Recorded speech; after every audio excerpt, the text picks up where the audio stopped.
Bienvenidos a todos. Gracias a Telefónica por darnos la sala, al ponente por venir aquí a hablarnos de sus cosas. Va a hablar hoy Daniel Abad sobre máquinas de estado en PHP. Vamos a ver que no se me olvide nada. Vamos a sortear una licencia de PHP Store entre los asistentes. Para participar en el sorteo tienes que tuitear con este hashtag. Al final del evento pues saldremos aquí, miraremos quién ha ganado y si está en la sala pues le daremos la licencia. Los compañeros de 20 Labs que están por aquí, luego si queréis hablar con ellos, que creo que están buscando gente, le van a regalar al ponente un elefante azul, que sabían que era su sueño desde niño y no podían permitir que estuviera así. Y creo que no me he olvidado de nada. Bueno, estamos buscando ponentes, siempre estamos buscando ponentes. Creo que habrá durante algún tiempo elefantes azules para los ponentes, así que os animo a conseguir vuestro elefante. No te quedes sin tu elefante. Y nada más, pues os dejo con el ponente y no os cuento más rollos. Hola, ¿se me escucha? Sí. Hola, bueno, gracias a los organizadores de PHP Math por cogerme para hacer esta ponencia y por el curro que se lleva en todos los meses por nosotros. Esta charla trata sobre máquinas de estado y redes de flujos de trabajo en nuestros proyectos PHP. Este soy yo.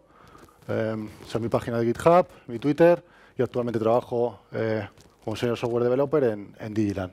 Os sonará porque en la anterior meetup dos compañeros míos también dieron una charla.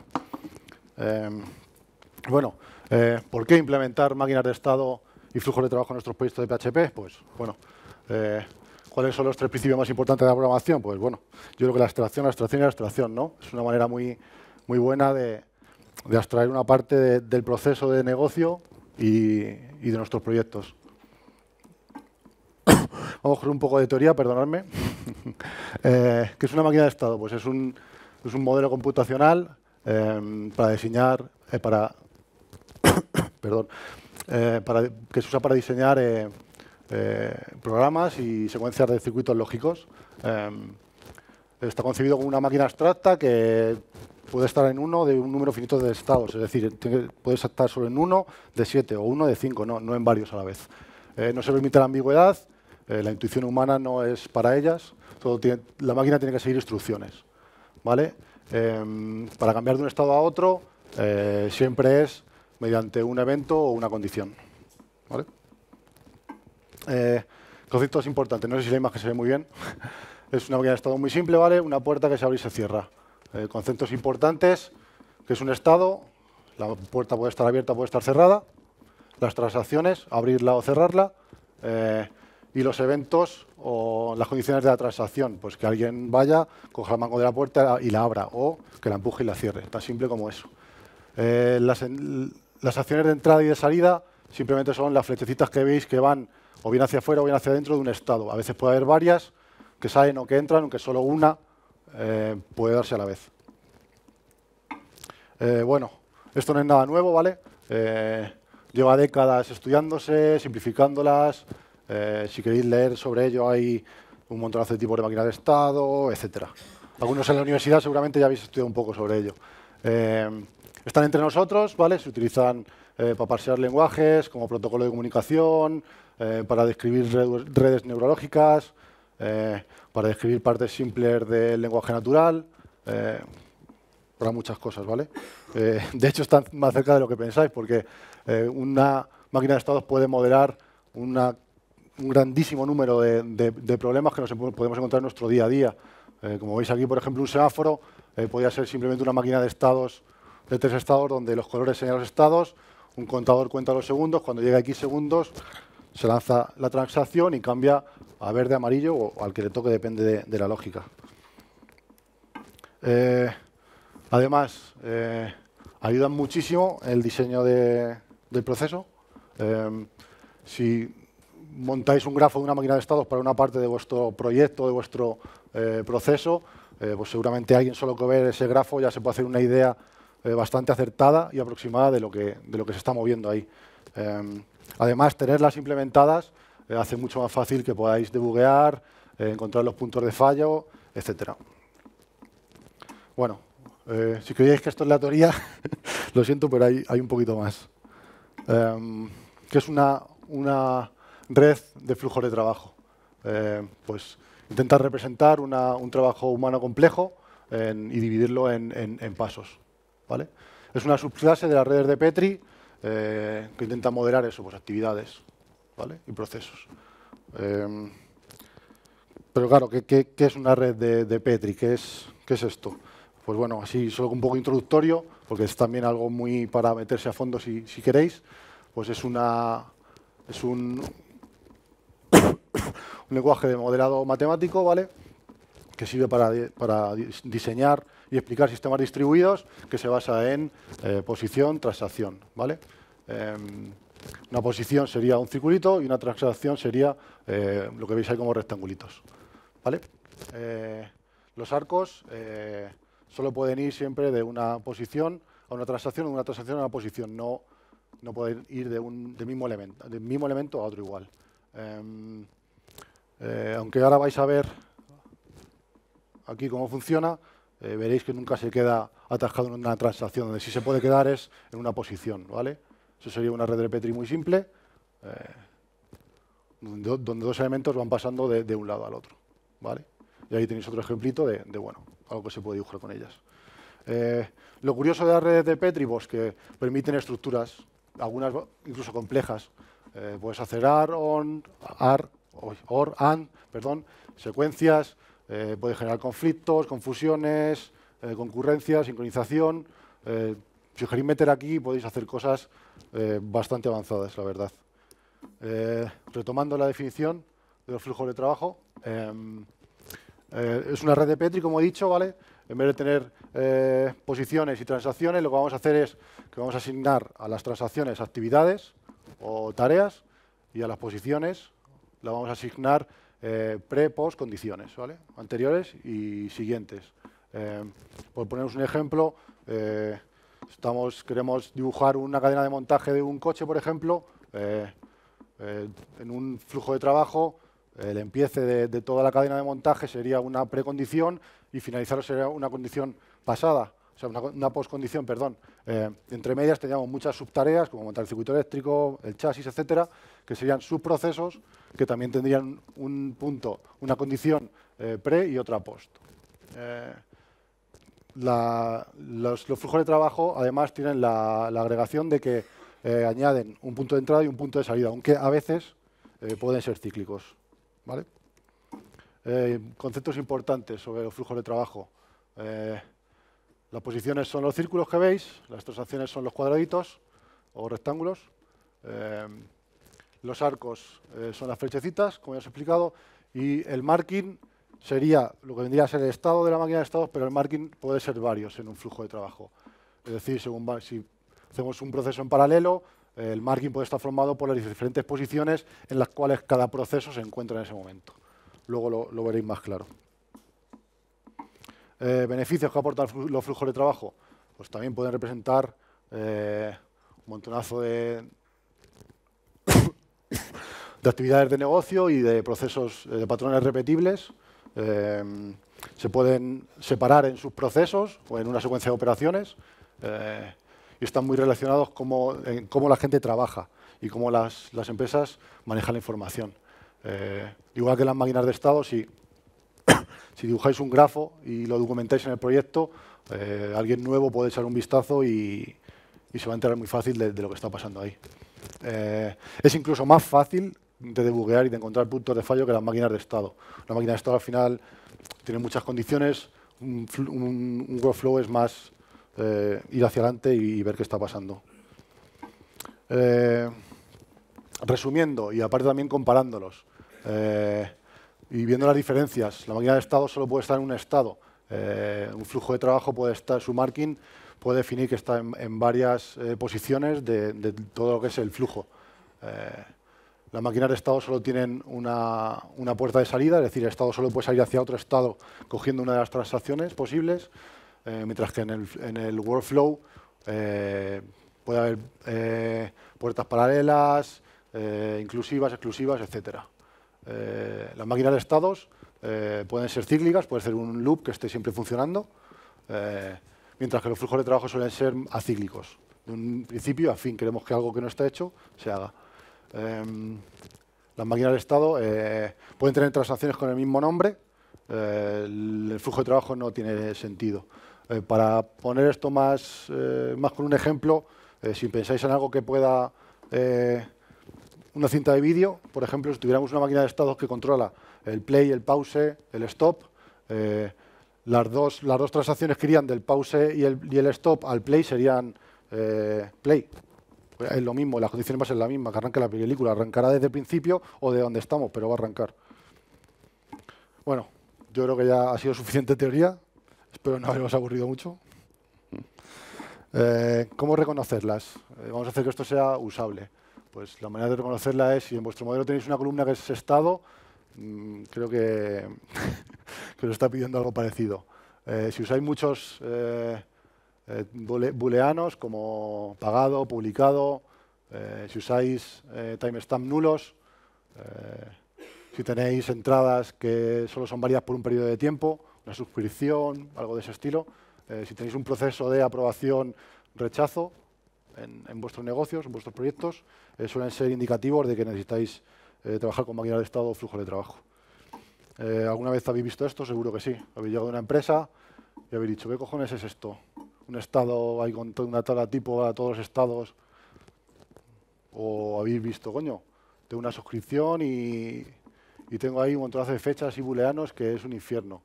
Bueno, funciona, pero puede haber maneras mejores de solucionarlo. ¿Cómo hacer esto? ¿Cómo montar esto en PHP? Yo creo que estos son los puntos más importantes, ¿vale? Para intentar, además, abstraer las diferentes partes que van a influir en nuestra implementación de una máquina de estados o de un flujo de trabajo.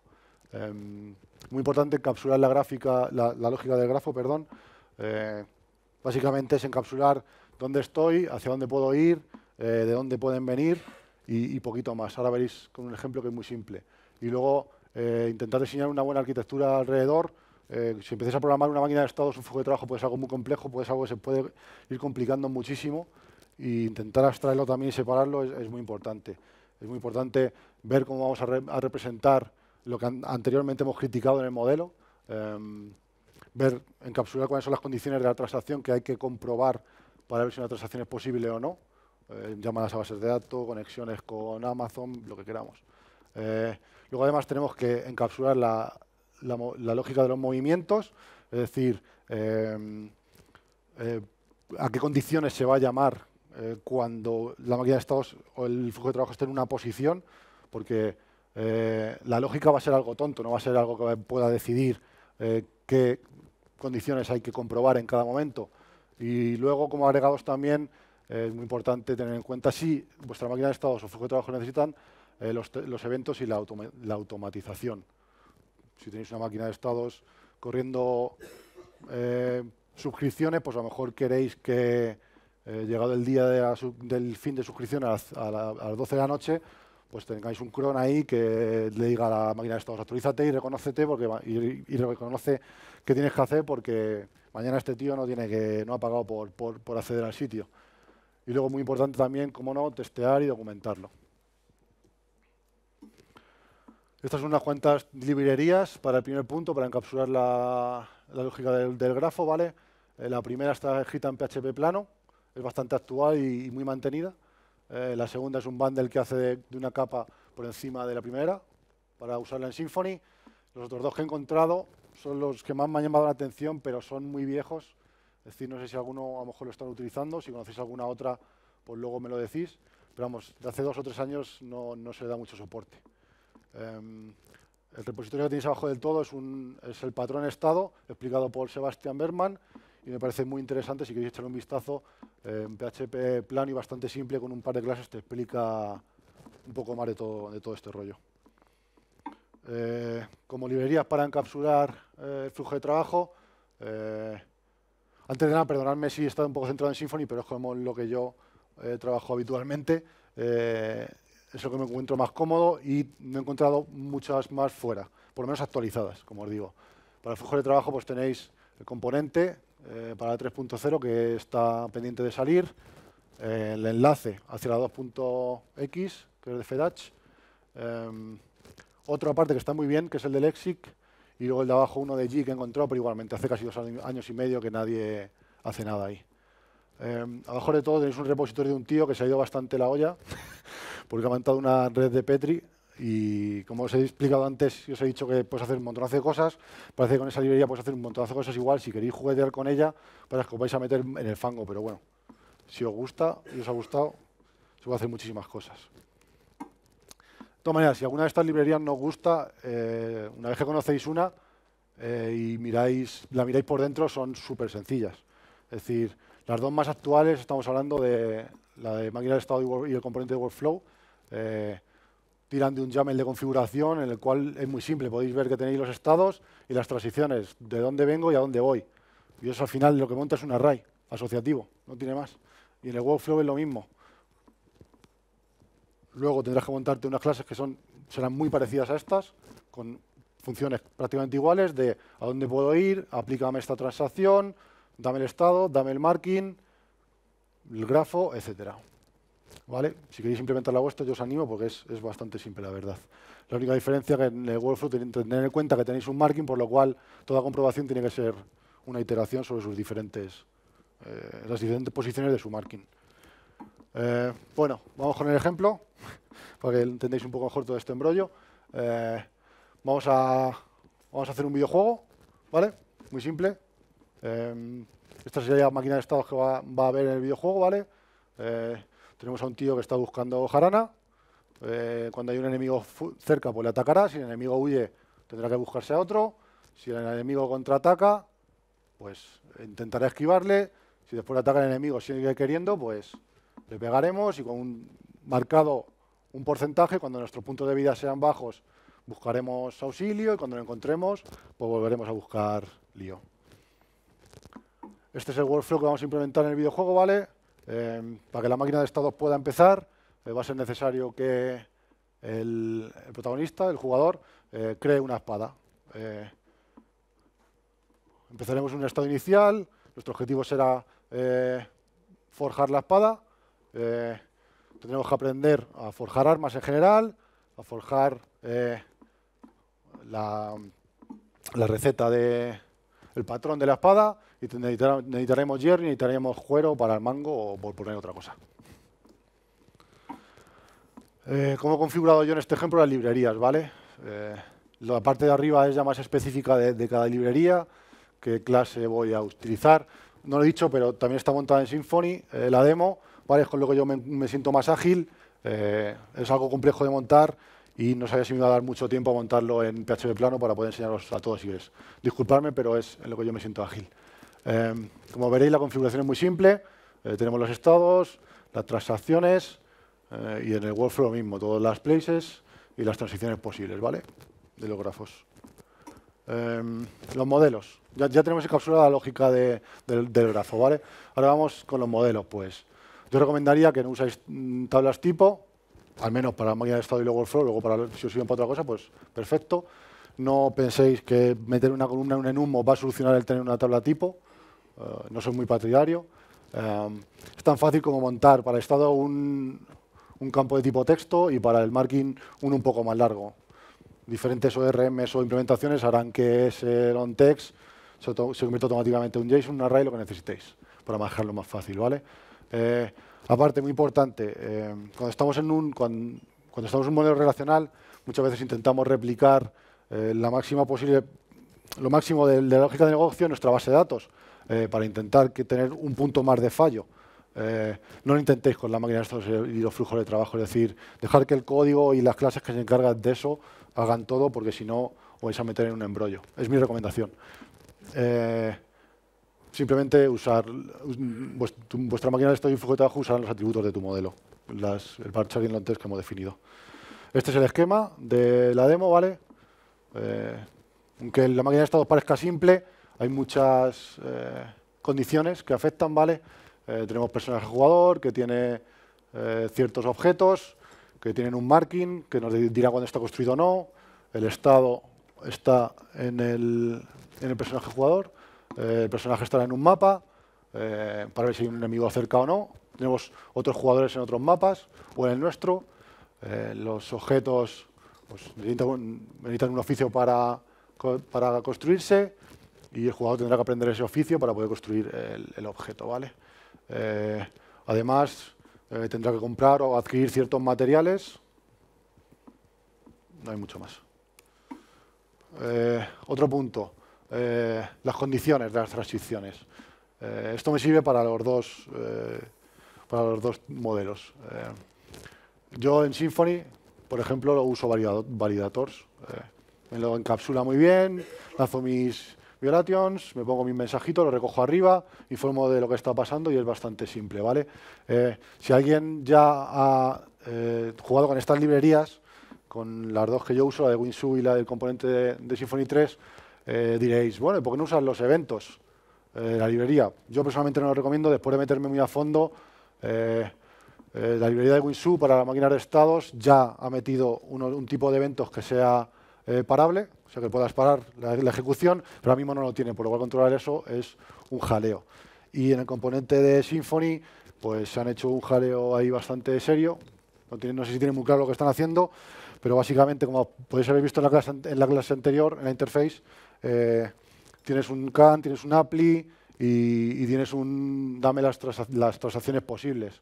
Todas esas funciones llaman al evento que ellos definen como Warth y hace lo que tú metas en ese evento. Si en ese evento tienes una conexión a Redshift, pues nada, cuando digas cuáles son las posibles, puedo hacer y la aplique, vas a lanzar 3 conexiones a Redshift. Su respuesta es cachea, sí, claro. Me ocupo yo de ello en vez de tú.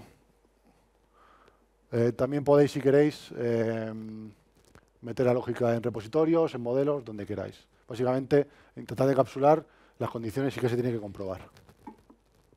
La lógica de los movimientos. En mi caso, yo uso 2 funciones recursivas dentro de dos servicios, de 2 clasecillas, ¿vale? Un punto de entrada es el update, actualízame la máquina de estados, actualízame el flujo de trabajo, ¿vale? Y luego ya entro en el bucle de decide. Decide dónde estás, dónde vas a ir. En la demo todo va a ir paso a paso, ¿vale? La máquina de estados se va a mover en un turno, el flujo de trabajo vamos a tener nosotros que forzar que se mueve, menos en el punto final, pero podríamos implementar, por ejemplo, la máquina de estados que sean 5 turnos, 3, etcétera, ¿vale? Como solo vamos a implementar uno, por eso está esa comprobación, ¿vale? La demo la subiré después de la charla, no seáis muy críticos, está hecho con... He intentado hacerlo con motivos de enseñar y, bueno, todo se puede factorizar, mejorar. Es decir, hay muchas cosas... perdón. Hay muchas cosas que no van a parecer muy bonitas. Bueno, tiempo de la demo.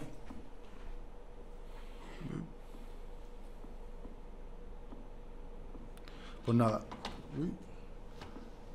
Estos somos nosotros, ¿vale? Se ve un poco la maquetación. Somos nosotros, ¿vale? Estamos en Invernalia. Tenemos 100 puntos de vida, 0 de ataque, 0 de defensa y 100 monedas de oro, ¿vale? Vamos a tener un flujo de trabajo aquí, el que os he enseñado antes, ¿vale? Para construir una espada. El escudo y la pechera no está implementado. Aquí se lo está comiendo. Espera un segundo. Oh. Ahora. ¿Sí? ¿Me escucháis?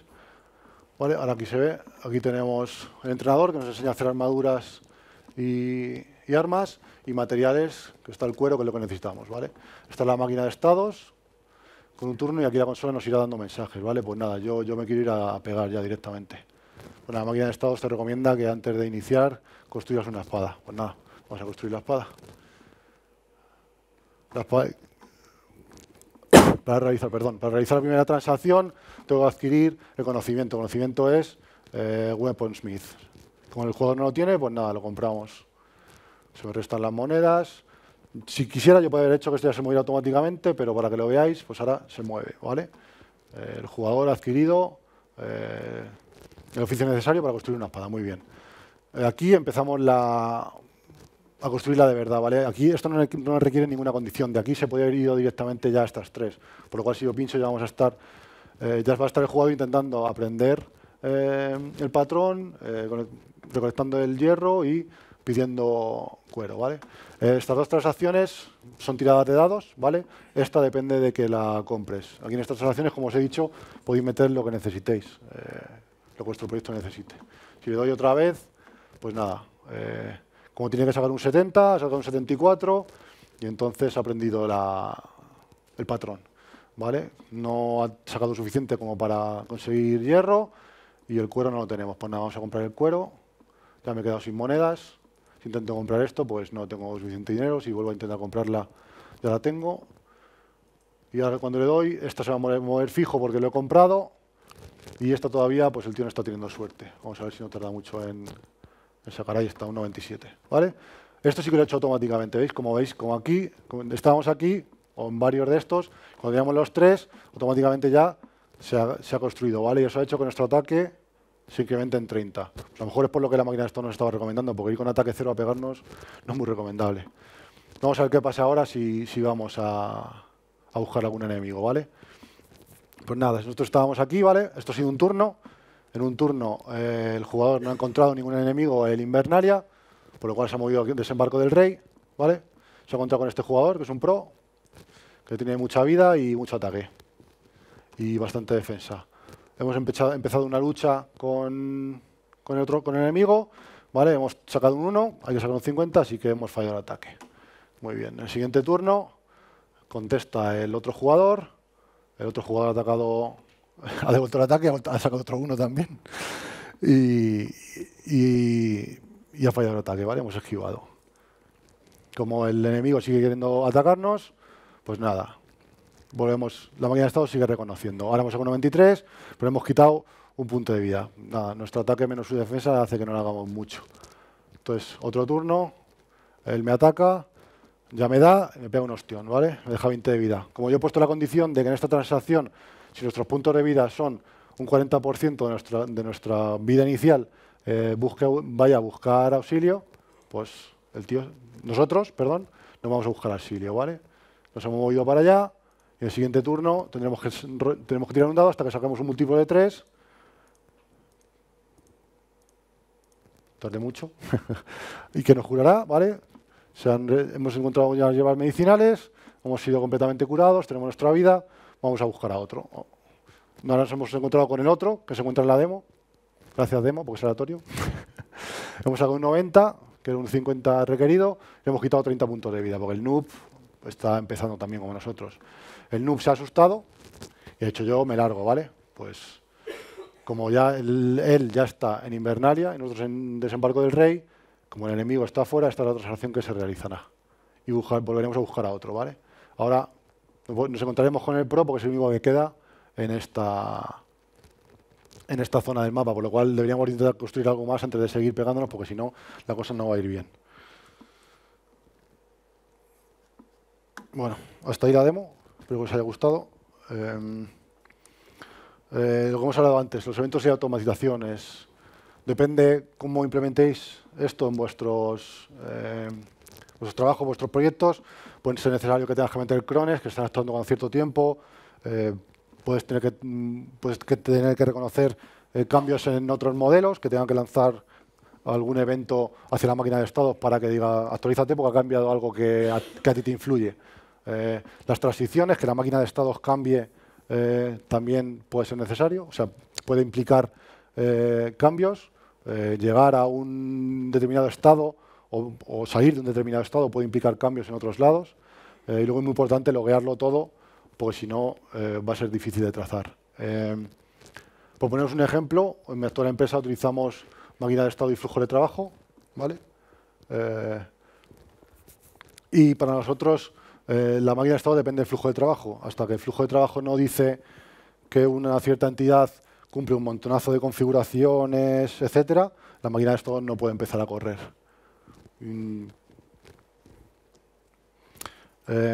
Siguiendo, bueno, muy importante el test, documentación, no como yo he hecho en la demo, que no tiene test. Es casi imposible en una máquina de estado y flujo de trabajo que podáis cubrir todos los casos desde el principio. Os voy a poner dos ejemplos que según empiezas a programar la demo te vienen a la cabeza. ¿Qué pasa si el enemigo muere? Se quedaría tonta la máquina de estados y ella no puede decidir, lo hemos dicho antes.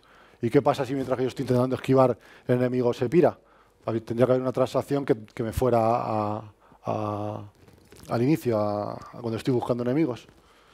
Yo personalmente he encontrado VHAT muy útil porque en los escenarios, con un lenguaje natural puedes cubrir los casos de uso y luego haces test funcionales. Si queréis usar PHP Unit, pues igualmente lo que uséis.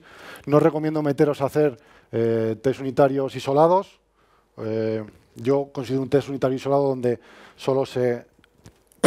perdón, donde solo ejecutamos, instanciamos la clase que vamos a testear, por lo cual, si tenemos una máquina de estados o un workflow un poco complejo, vamos a tener que moquear una cantidad inmensa de objetos solo para poder testear nuestra clase.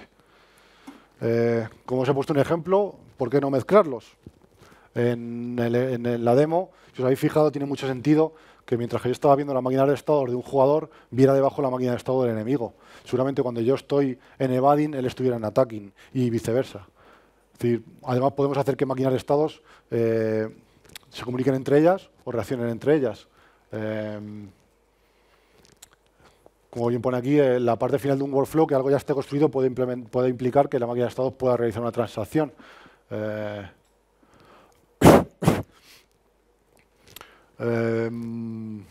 Bueno, a ver, también estaréis pensando, bueno, esto es muy parecido, ¿no?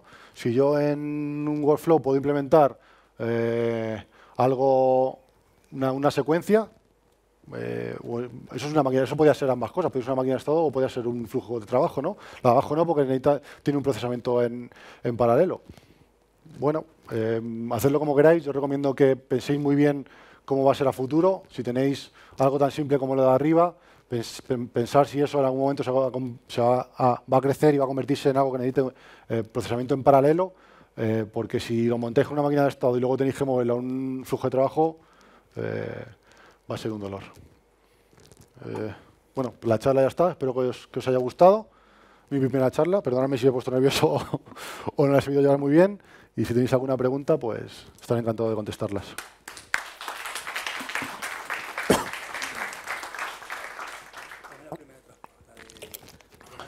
¿Alguna pregunta?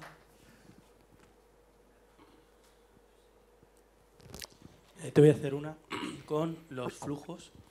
Yo estuve trabajando con flujos hace bastante tiempo, con una librería del señor Sebastian Berman, y un problema que teníamos es que una vez que se lanzó un flujo, tú se lo dabas o sea, lo programabas, decías, este es el flujo, lo lanzabas, y ese flujo ya tenía que terminar como con las conexiones que había empezado. No sé si esto ha mejorado un poco, es decir, que si cambia el workflow, todos los workflows que han iniciado terminan con el flujo que habías definido cuando empezó. No sé si me explico. A ver si te he entendido bien. Por ejemplo, tú estás en un proyecto, defines un flujo de trabajo, ¿vale? Por lo que sea, ya has hecho acciones sobre ese flujo de trabajo, lo tienes a la mitad y quieres modificarlo. Sí, sí. O sea, quieres añadir nuevos subprocesos y demás. Lo que hacía esto es que metía todo en la base de datos. O sea, todas las conexiones de los nodos, los tipos de nodos, todo, lo metía en la base de datos. Entonces, claro, eso ya ahí no podías entrar. Yo las librerías modernas que utilizo normalmente, como te digo, ellas en base de datos solo almacenan lo que es, o sea, en el caso de los workflows almacenan un marking que es un JSON serializado, ¿vale?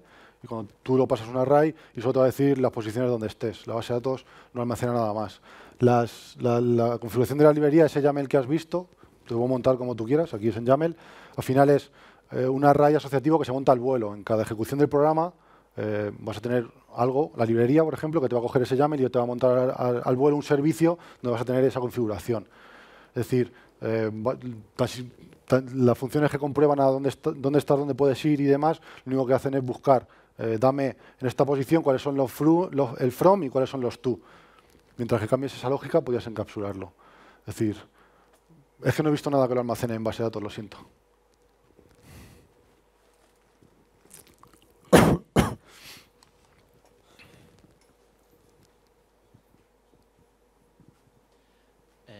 Hola, buenas, gracias por la charla.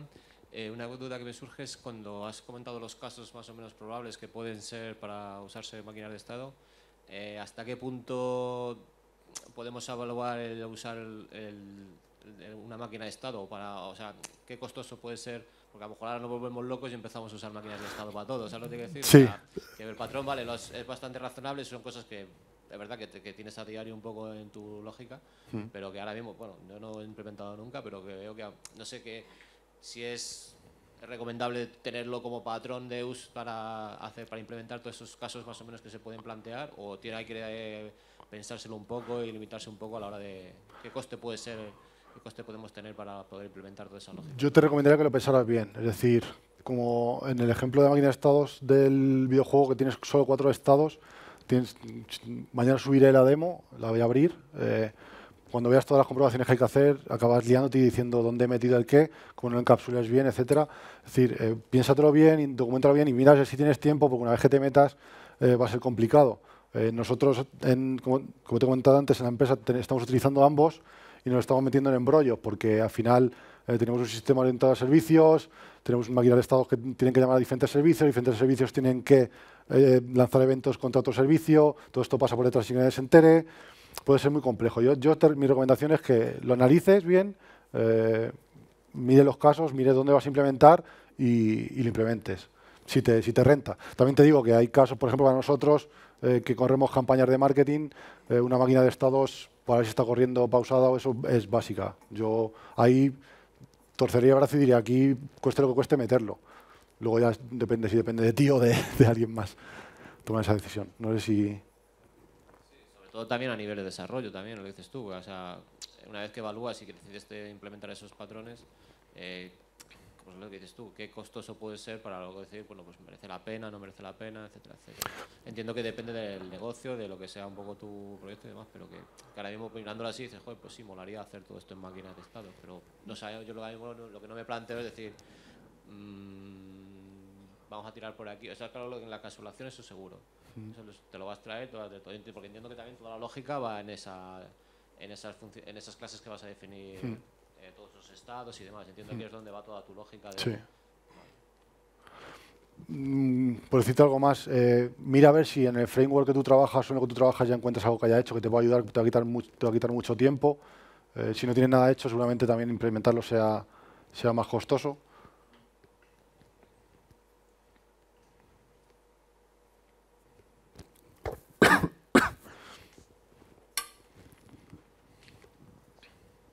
Un poco al hilo de también la pregunta, ¿qué tal, más por experiencia propia que por irnos a pensar, qué tal la mantenibilidad a futuro? O sea, tú creas una máquina de estado, creas un workflow y dices, bueno, pues ya tengo un proceso entero de registro con ciertos servicios, ciertas cosas, y luego decido a futuro cambiarlo y me llevo las manos a la cabeza y decir, oh Dios mío, esto lo tenía que haber pensado mejor. ¿Qué tal la experiencia personal, por así decirlo, de conforme van pasando los años y vas tocando tu modelo?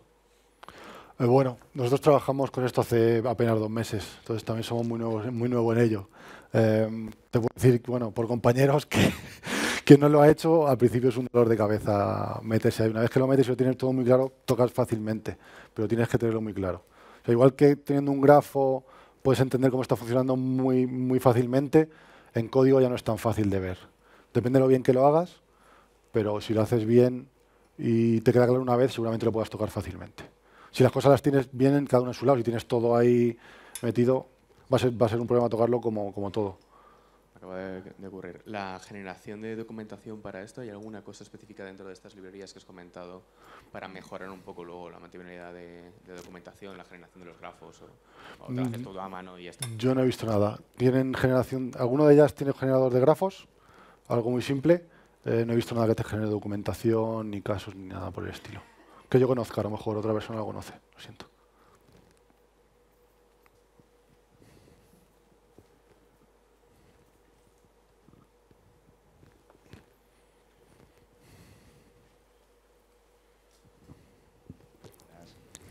No me ha terminado de quedar muy claro cómo almacenas el estado, cómo estás almacenando el estado de todo el sistema. ¿En base de datos? En el ejemplo mismo que has puesto, es decir, cómo se almacena en todo momento, cuál es el estado para que en el siguiente proceso se continúe con... Vale, una cadena de texto en base de datos. Una cadena de texto. O sea, igual que en el YAML, la configuración de los estados que están definidos como guarding, attacking o evading, esa cadena de texto la metes. Luego en tu lógica, como esa cadena de texto es la misma que tienes configurada en el YAML, macheas y dices dónde está, dónde puedes ir. Puedes hacerlo más dinámico, cogiendo las posibles y tirando sobre ellas, comparándolo con lo que tienes en base de datos, metiéndolo en constantes para que esté bien, etcétera, etcétera.